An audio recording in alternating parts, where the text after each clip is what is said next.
Hello world, welcome to my morning commute, which happens at about, today at least, 3:45 a.m. Well, what did I do just before this? I had myself some coffee and some yogurt, and I was listening to a podcast. Well, not a podcast, I guess a live stream, or a recording of a live stream on YouTube by Sargon of Akkad, where he had another YouTuber V and some feller I don't even know. Anyway, generally these guys, I like what they're saying, I like where they're coming from, but I got some criticisms to make, and this is again just fetched from recent memories, so I don't know how faithful rendition I'm giving. But the discussion at hand was Tucker Carlson and how Vox did a kind of a headpiece on him where they're like, haha, see? Gotcha, you are an elitist. You claim to be an elitist. And even though now you're trying to present yourself as this man of the people. Now, there is absolutely no contradiction with actually being an elitist and still advocating for the people. That there's nothing wrong with that. It doesn't make sense to attack him from that angle, especially since the kid in the video was doing it from a gotcha sort of angle. But then we get into this whole thing where, I don't know, it's just, when people start thinking along certain ideological lines,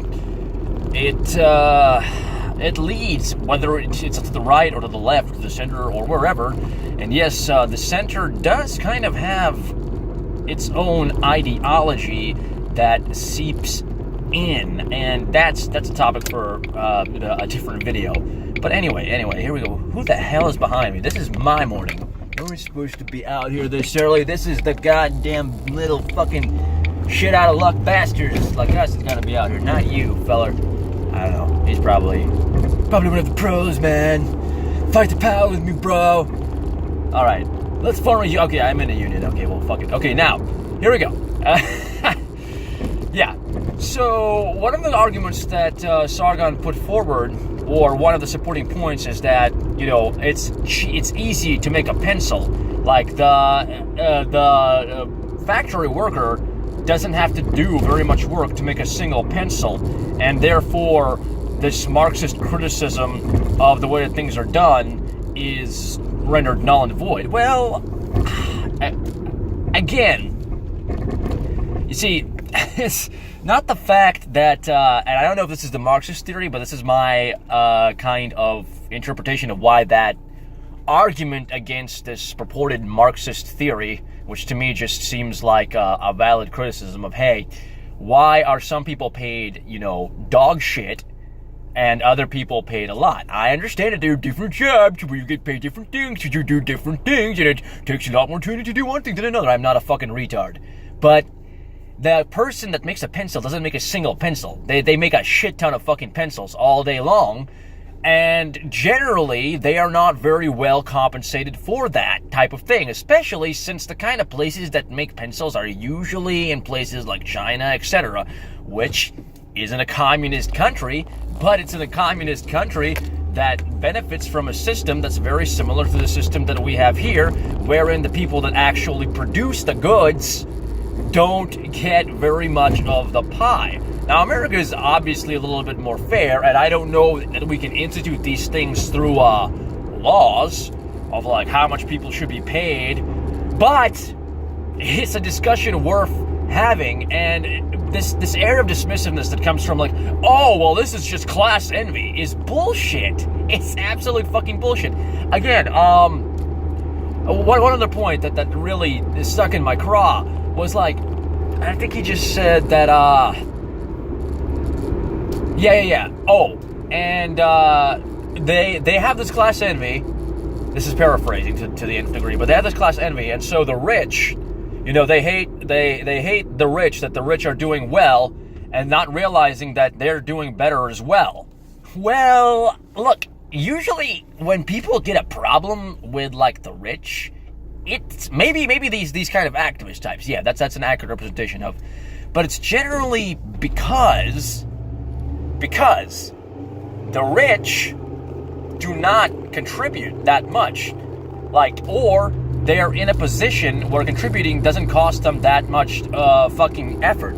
Oh God, I'm losing my point because there's this fucking guy right next to me, and I feel weird talking into a camera as I'm coming to a stoplight. Anyway, all right, let me fucking bring this shit back up. Why are there so many people right now? Fuck off! It's like an ungodly hour. Anyway, so yeah. Oh well, everyone gets richer through this kind of Reaganomics type of system. Do they though? Do they? Do they? Because, and if your logic is that everyone is rich when we have, rich people enabled to the nth degree by the kind of system that we live in, that it trickles down, well, if there's more rich people, or more people that are, out of poverty, wouldn't that mean that there's more wealth in the country? As in, if workers made more and there were more people that were in the middle class, financially speaking, wouldn't that be better for the wealth of the country? If your argument is that we need to enable people to make a lot of money, I don't understand that. It's kind of like a self-defeating sort of thing. And maybe I'm not getting that point across too well because right now I'm fucking driving, but I think it's solid. And again, the whole trickle-down Reaganomics thing, let me go back to it like to the first step that I should have done. I'm not trying to completely debunk it because there is some truth to it, but the way it's presented is a very kind of like caricature, cookie-cutter, panacea solution bullshit. Okay. Fucking jingoistic nonsense-ass motherfucker. Okay, here we go. So, with the trickle-down thing, normally, the line of thinking goes, if you give all of these tax breaks and things to people and blah, blah, blah, blah, blah, blah, then it will flow downward because of the creation of jobs, etc. Well, a lot of rich people make money and then they buy Lamborghinis, they do all kinds of extraneous fucking things, which is all well and good, but it doesn't create that many jobs. That's a weird fucking argument to make. Now, you might say, well, despite that, it'll still have the effect of doing da-da-da-da-da-da-da, but I think as we've seen it borne out, it really doesn't, and there's so many variables to the question that, yeah. Now, you can, of course, contest me on this, because, I'm fucking making a vlog at 3 in the morning, and I don't have the internet up in front of me, and this is really something that I would need to sit down and fucking bang out, and I might even change my mind, but there's just something wonky about that notion of if you allow people to be these fucking exploitative fucks, then, oh man, Okay, so, I'm getting to the 8-minute mark, and I'm getting real bored of fucking trying to vlog as I'm driving, sounding like an idiot reaching for words because it's early and I'm driving and fuck it, so goodbye.